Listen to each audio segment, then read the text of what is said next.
At a coastal city, the height of the tide in feet is modeled by the function h, defined by this function h of t here, for t is greater than or equal to 0 and less than or equal to 12 hours.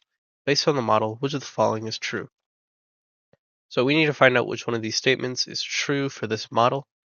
We can go ahead and graph this function in our graphing calculator. I just did in Desmos here. Okay, so this is what the function looks like. And let's go through each of these statements. So A says the maximum height of the tide is 13.8 feet. This is a sinusoidal function. This is with a cos function.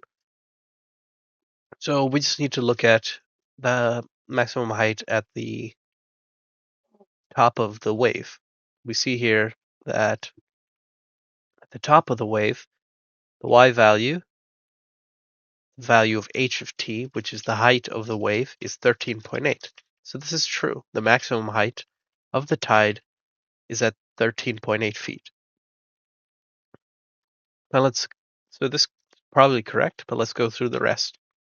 The maximum height of the tide occurs at t equals 6 hours.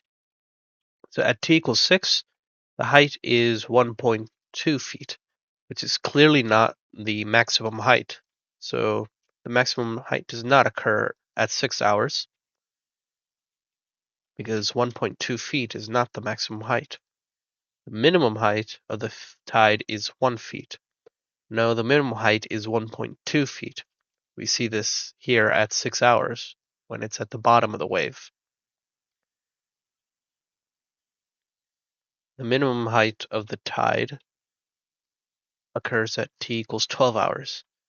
No, at t equals 12 hours, the height is 13.8, which is the maximum height of the wave. So the only answer choice that was true was A. The maximum height of the tide is 13.8 feet, which we see at the tops of this sinusoidal wave.